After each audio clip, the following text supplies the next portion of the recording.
Commander Lee Taman stood at the bridge of the Earth Defense Station, watching the massive alien ships appear on his screens.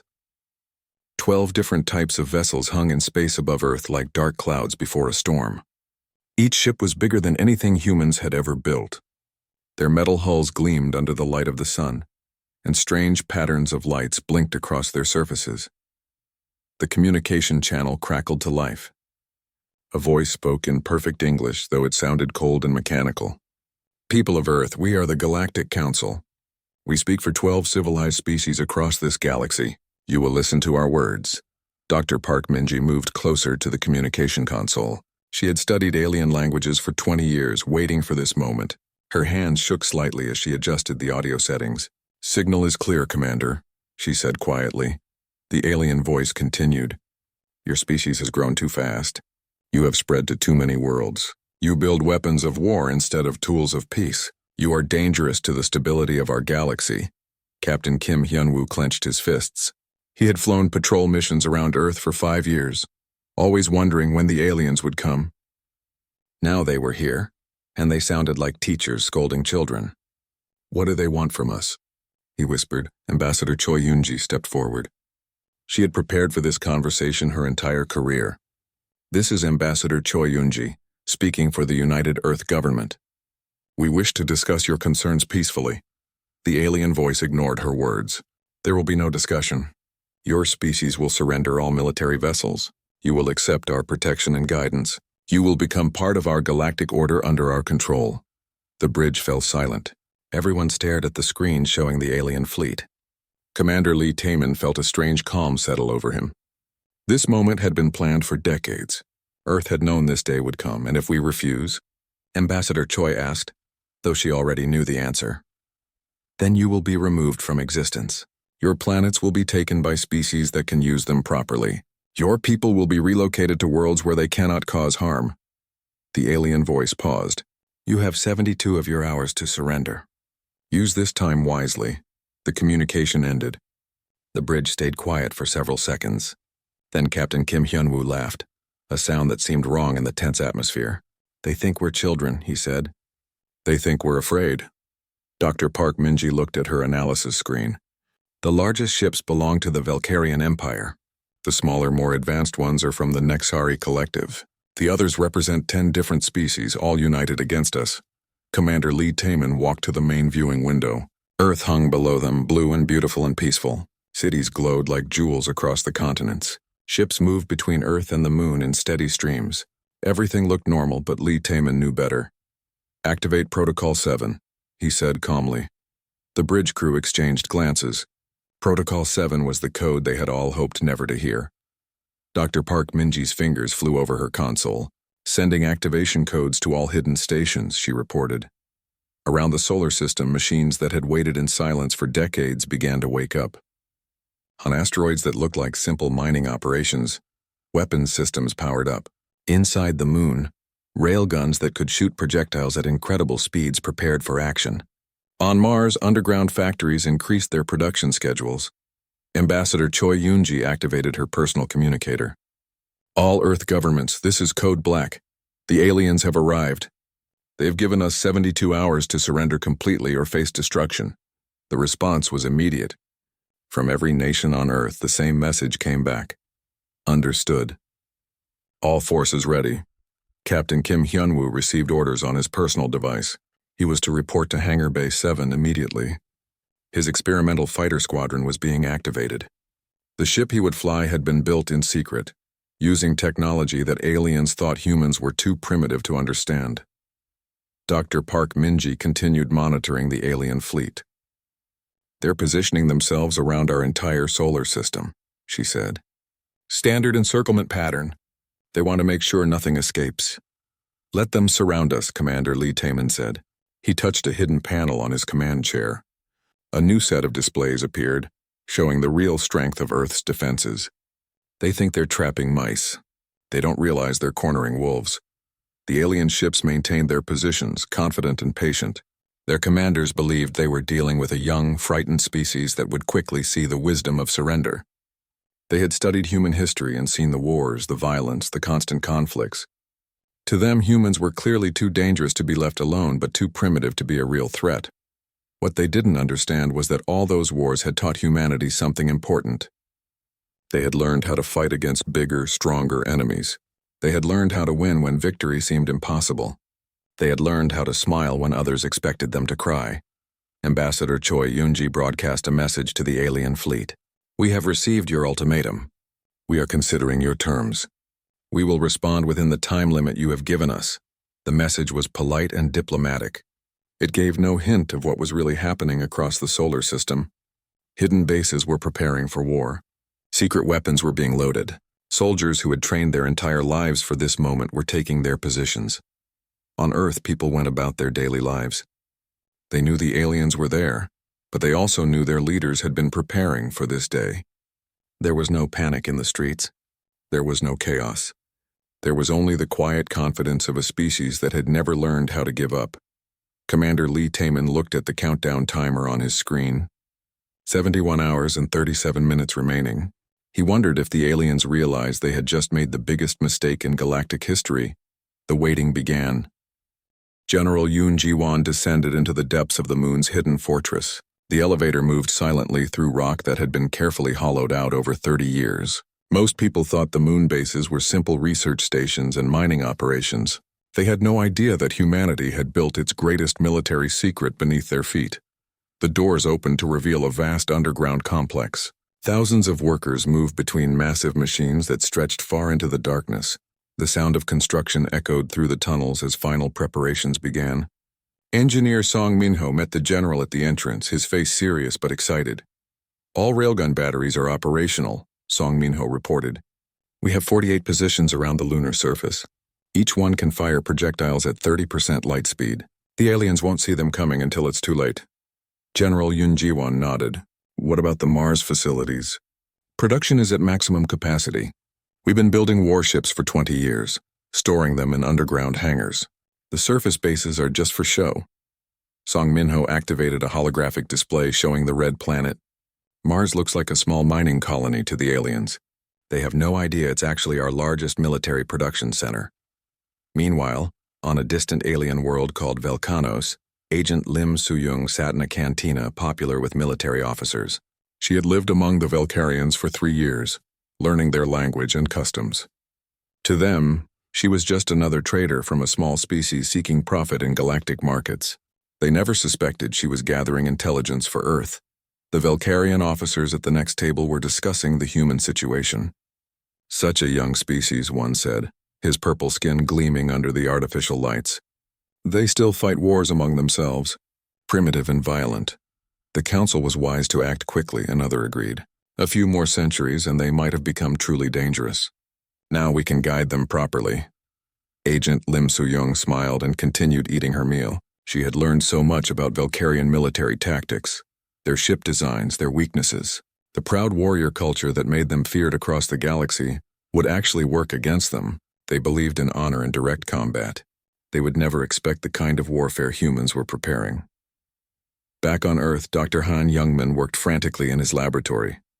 His quantum physics research had led to breakthroughs the aliens thought impossible for such a young civilization. The defense shields he had developed could absorb energy weapons and redirect the power back at attackers. Even better, the shields were invisible to standard sensors. "The field generators are ready," he told his assistant. "Every major Earth installation now has quantum protection. The aliens will think their weapons are malfunctioning when they can't penetrate our defenses." In the asteroid belt, Commander Ko Jisoo supervised the final preparations of Fleet Base Alpha. What looked like a simple mining operation from the outside was actually humanity's largest hidden naval base. Warships built in secret over decades waited in hollowed-out asteroids. When the fighting began, they would emerge like deadly surprises. "Status report," Ko Jisoo demanded. "All ships are fueled and armed," her aide replied. "Crews are at battle stations. The stealth systems are functioning perfectly. The alien sensors show nothing but empty asteroids." The asteroid base was just one of dozens scattered throughout the solar system. Humanity had learned from studying Earth's history of warfare. The best defense was always to let the enemy think they knew where you were, while keeping your real strength hidden. Captain Kim Hyun-woo completed his final flight check on the experimental fighter.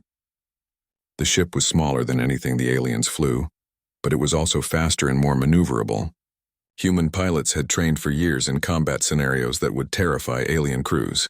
Where other species sought to minimize casualties and damage, humans had learned to embrace the chaos of battle. "Fighter squadron ready for deployment," he reported to Base Command. "All pilots are prepared for immediate launch." The fighters were equipped with weapons that shouldn't have existed according to galactic technology levels. Humanity had advanced faster than anyone expected, because they had focused on military applications instead of comfort and luxury like other species. Agent Lim Soo-young sent her final intelligence report from the alien world. The message was hidden in what appeared to be a routine trade communication. "Valkyrian fleet formation follows honor protocols. They will attack from the front in organized waves. Nexhari ships rely on defensive shields and coordinated fire. Neither species expects guerrilla tactics or surprise attacks from multiple directions." The message reached Earth's command center within hours. Tactical Officer Nam Ariam added the information to the growing database of alien weaknesses. Each species in the Galactic Council had different fighting styles, different technologies, different cultural blind spots. Humanity would exploit them all. Dr. Park Minji continued monitoring the alien fleet positions. "They're maintaining standard siege formation," she reported to Commander Lee Taman. "No scouting ships, no advanced reconnaissance. They're completely confident that we pose no threat." "Perfect," Commander Lee Taman replied. "The longer they stay predictable, the better our chances become." As the hours passed, the aliens grew more certain of their easy victory. Their communications were filled with discussions about how to best manage the human surrender. They debated which planets would be suitable for human relocation, and which species would be best suited to govern the former human territories. What they didn't realize was that every communication was being intercepted and analyzed. Intelligence Chief Ryu Hanul had teams working around the clock to understand alien command structures, identify key leaders, and find ways to disrupt their coordination. On Mars, underground factories worked at maximum speed.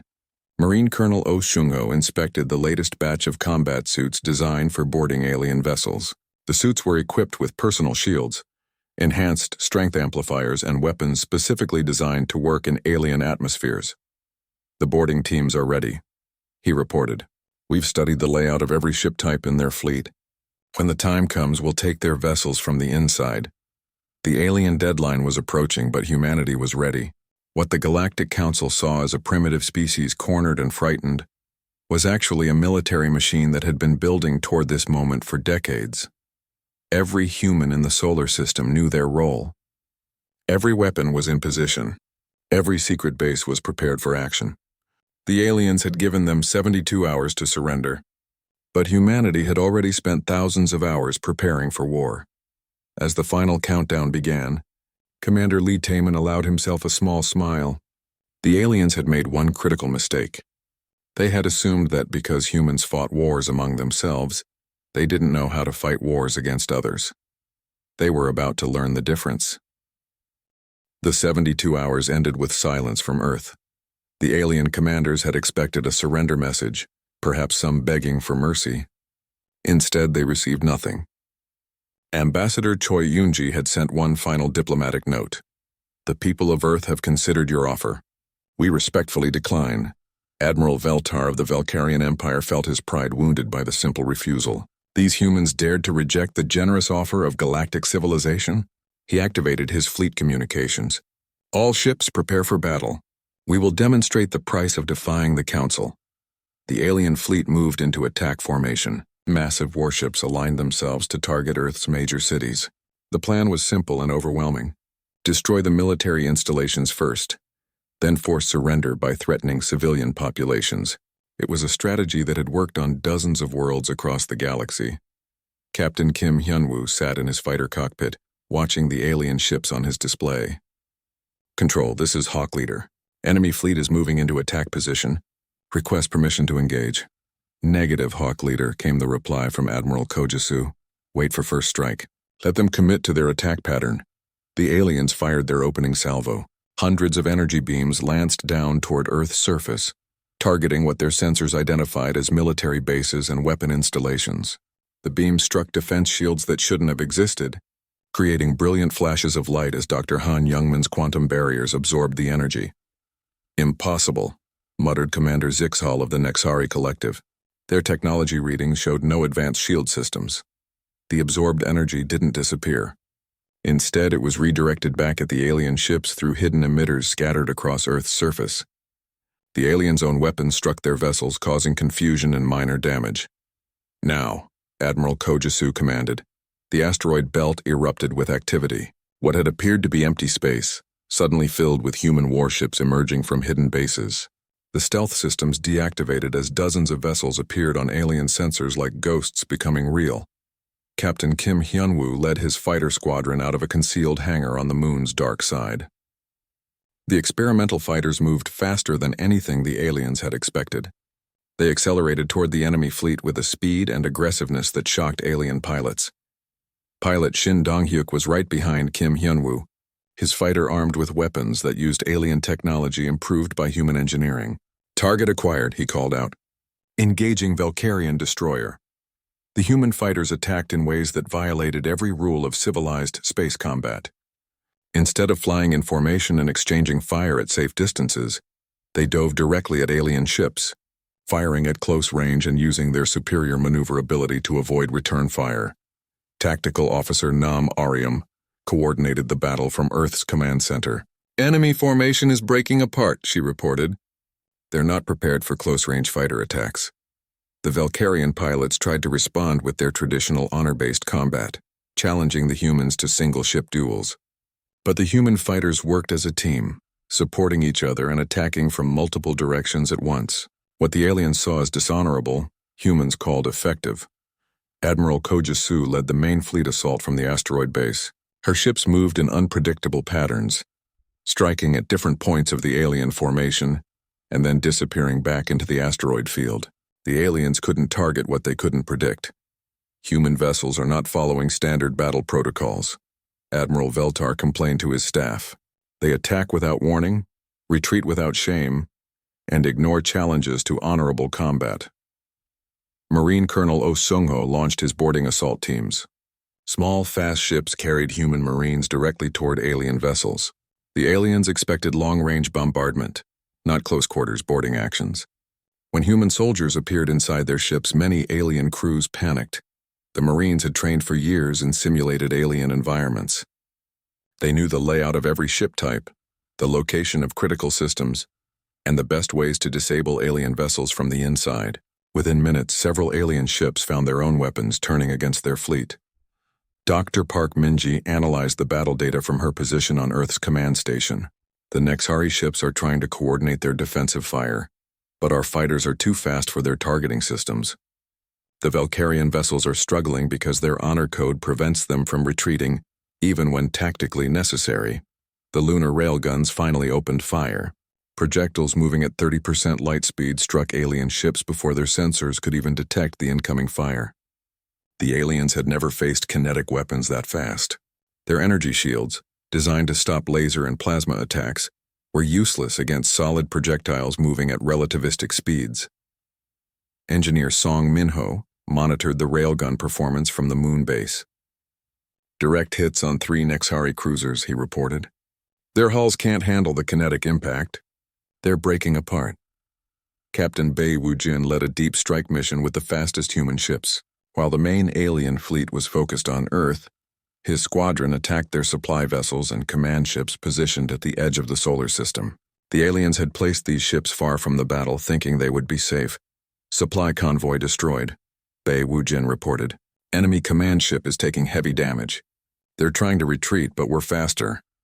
The battle that the aliens had expected to last minutes was stretching into hours. What should have been a simple demonstration of superior firepower had become a chaotic nightmare, where nothing worked as planned. Special Forces Commander John Minji led infiltration teams that had been pre-positioned on alien vessels weeks earlier. Using technology that made them invisible to alien sensors, human soldiers had secretly boarded several ships during the initial negotiations. When the fighting began, they sabotaged critical systems from within. Internal explosions detected on multiple alien vessels, Tactical Officer Nam Ariam reported.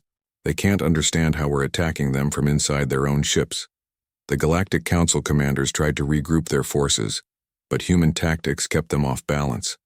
Every time they formed a new battle line, human fighters would attack from an unexpected direction. Every time they targeted Earth installations, their shots would be absorbed and redirected back at them. Admiral Veltar's flagship took a direct hit from a lunar railgun. The projectile punched through his ship's hull like paper, causing massive internal damage. "This is impossible," he gasped, watching his ship's systems fail. "They're supposed to be primitive." By the end of the first day of fighting, the alien fleet was in full retreat. Ships that had arrived confident of easy victory limped away from Earth with massive damage and demoralized crews. The humans had not only survived the first strike, but had inflicted severe casualties in return. Commander Lee Taman stood on his bridge, watching the alien ships flee toward the outer solar system. "Signal all units," he ordered. Phase 1 complete. Begin Phase 2 operations.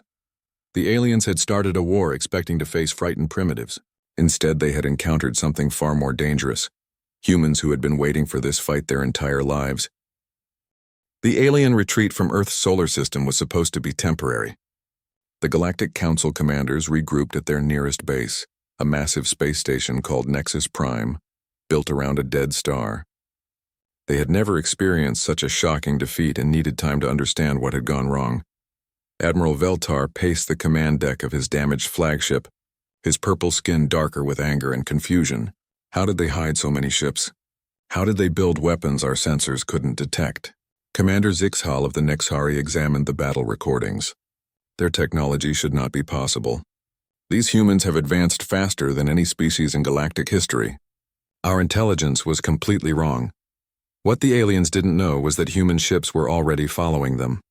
Captain Bei Wujin led a stealth fleet that had tracked the retreating aliens across 3 star systems. The human vessels moved silently through space, invisible to alien sensors, gathering intelligence on enemy positions and preparing for the next phase of the war. "Target identified," Bei Wujin reported to Earth Command. "Large alien base around a dead star. Estimated 500 ships of various classes. They think they're safe here." Intelligence Chief Ryu Hanul received the transmission and smiled coldly. They're about to learn that nowhere is safe from humans. The psychological warfare campaign began immediately. Dr. Kang Hyeri had developed special transmissions that exploited each alien species' cultural fears and weaknesses. The messages appeared to come from within the alien fleet itself, spreading confusion and distrust among the different species. To the Valkyrians, the messages spoke of cowardice and dishonor in their retreat from Earth. To the Nexari, they suggested that other species were secretly planning to abandon the alliance. To the smaller species, they hinted that the larger empires were planning to sacrifice them as expendable troops. Within days, the alien alliance began to fracture. Species that had cooperated for centuries started arguing about battle strategies and resource allocation. The unity that had made the Galactic Council powerful was cracking under pressure they had never experienced before. Agent Lim Su-young had returned to Earth before the fighting began, but her intelligence network remained active across alien space. Reports flowed in about panic in alien governments, emergency military mobilization, and desperate attempts to understand human capabilities. "The Valkyrian Empire is recalling ships from across their territory," she reported. "The Nexari Collective is demanding that all Council species share their most advanced military technology. Fear is spreading faster than our ships." Commander Lee Taman studied the intelligence reports with satisfaction. "Fear is good. Confused enemies make mistakes, and we're about to give them something real to fear." Special Forces Commander John Minjay led the first deep strike mission. His teams used ships so advanced that they could travel between star systems in days instead of weeks. They struck at alien worlds far behind the front lines, attacking military installations and supply depots that the aliens thought were completely safe. The attacks were precisely targeted. Military bases were destroyed while civilian areas remained untouched. The message was clear. Humans could reach anywhere in alien space, but they chose their targets carefully. This restraint made the aliens even more nervous, because it showed that humans were not mindless destroyers but intelligent strategists. Admiral Ko Jisu commanded the main human fleet as it advanced beyond Earth's solar system. Her ships moved through space like predators hunting frightened prey, Every time the aliens tried to establish a new defensive line, human forces would appear from unexpected directions and shatter their formations. The speed of human advancement shocked galactic observers. Species that had taken centuries to expand between star systems watched humans cross vast distances in weeks. The technology that enabled this rapid movement was another secret that humanity had developed during their years of preparation. Pilot Shin Dong-hyuk and Captain Kim Hyun-woo led fighter squadrons that struck deep into alien territory. Their ships were equipped with jump drives that allowed them to appear suddenly near alien worlds, attack military targets, and disappear before enemy reinforcements could arrive. Strike complete on Valkyrian Supply Depot, Shin Dong-hyuk reported. Destroyed 300 transport ships and 4 defense platforms. Enemy response time was 12 minutes. We were gone in 8. The aliens began to realize that their technological advantages were disappearing. Every piece of alien equipment that humans captured was quickly reverse-engineered and improved.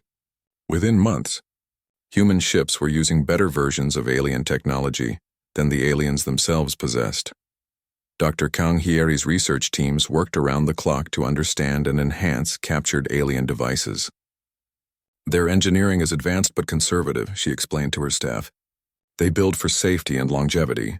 We can build the same systems lighter, faster, and more powerful by accepting higher risks. The difference in philosophy became crucial. Alien technology was designed by species that had been peaceful for millennia. Human technology was designed by a species that had never stopped fighting. The result was weapons and ships that were more dangerous but also more effective. Tactical Officer Nam Ariam coordinated attacks across dozens of star systems simultaneously.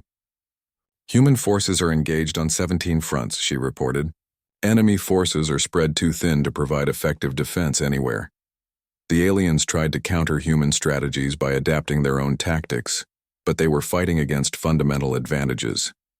Human crews were smaller and more efficient. Human ships were faster and more maneuverable. Human commanders were more willing to take risks that alien leaders considered unacceptable. Marine Colonel Oh Sung-ho's boarding teams had become legendary among alien crews. Stories spread of human soldiers appearing inside alien ships like ghosts, moving through corridors with impossible speed and precision. Many alien ships surrendered rather than face hand-to-hand combat with human marines. Reputation is becoming a weapon, Oh Sung-ho observed. Half the enemy crews are too frightened to fight effectively. They surrender before we even board their ships.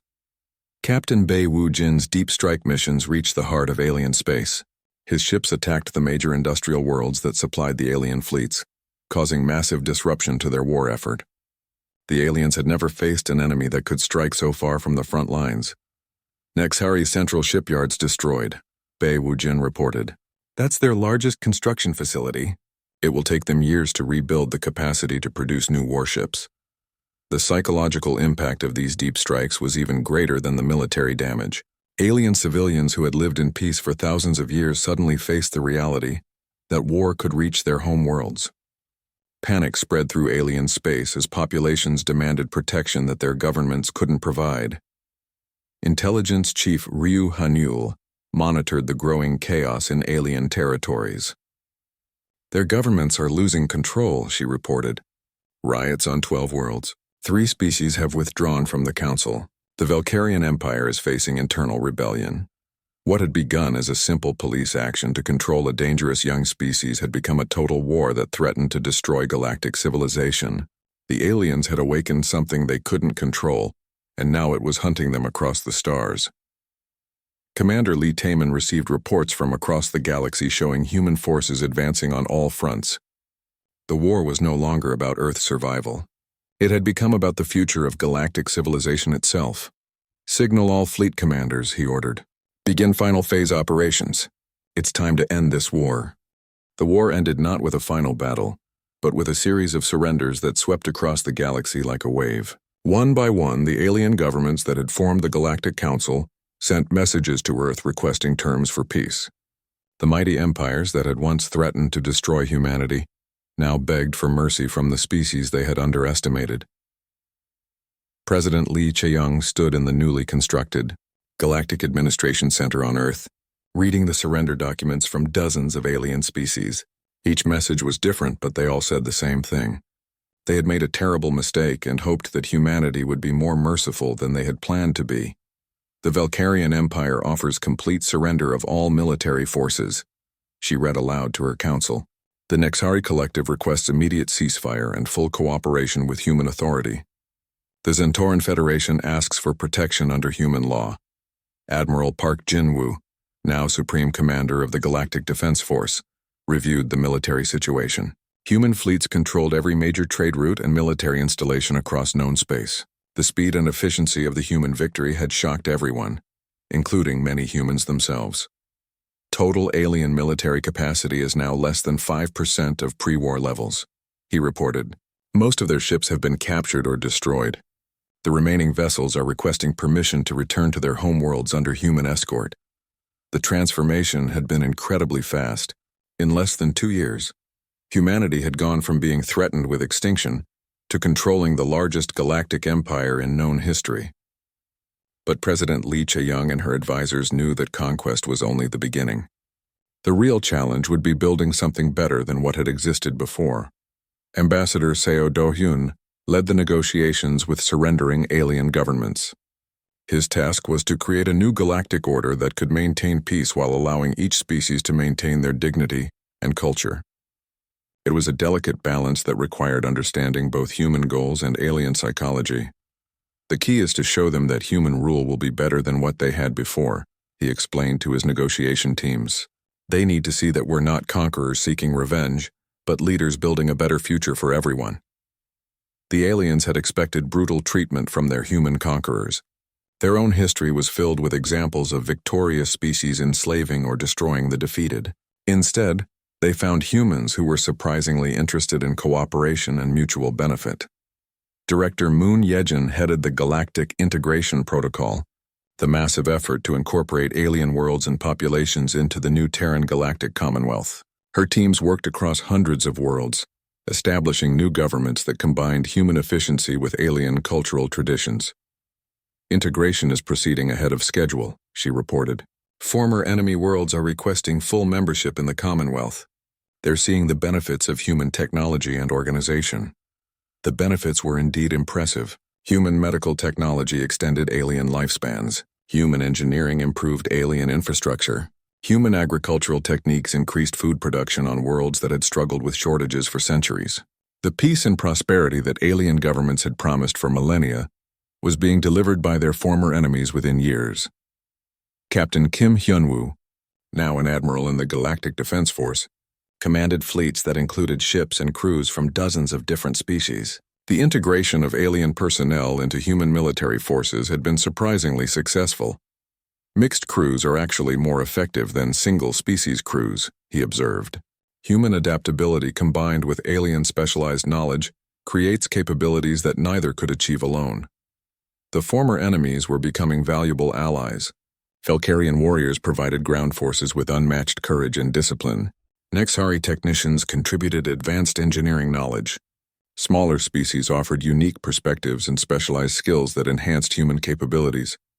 Agent Lim Soo-young had become the director of interspecies intelligence, using her knowledge of alien cultures to help smooth the integration process. Her networks, originally designed for espionage, now facilitated communication and cooperation between human administrators and alien populations. The psychological transition is remarkable, she reported. Species that resented human victory 6 months ago are now competing to contribute to Commonwealth projects. They're proud to be part of something successful. Dr. Kang Hyeri led the technological integration effort. The combination of human innovation with alien knowledge was producing advances that neither could have achieved separately. Research centers across the galaxy worked on projects that would have been impossible under the old council system. We're advancing faster together than any species has advanced alone, she explained to a gathering of alien scientists. Human creativity combined with your accumulated knowledge is breaking through barriers that have stood for thousands of years. The economic transformation was equally dramatic. Under the old Galactic Council, trade had been restricted by complex regulations and species rivalries. The new Commonwealth encouraged free exchange of goods, services, and ideas across all member worlds. Worlds that had been economic backwaters under the old system became prosperous centers of production and innovation.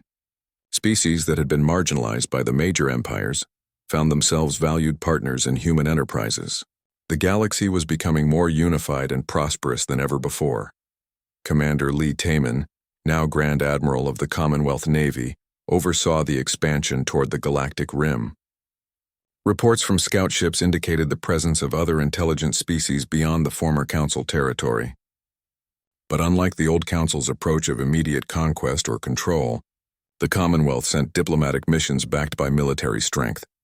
First contact protocols are proving successful, he reported to President Lee Chae-young. New species are choosing to join voluntarily rather than resist. Word of Commonwealth prosperity is spreading faster than our ships.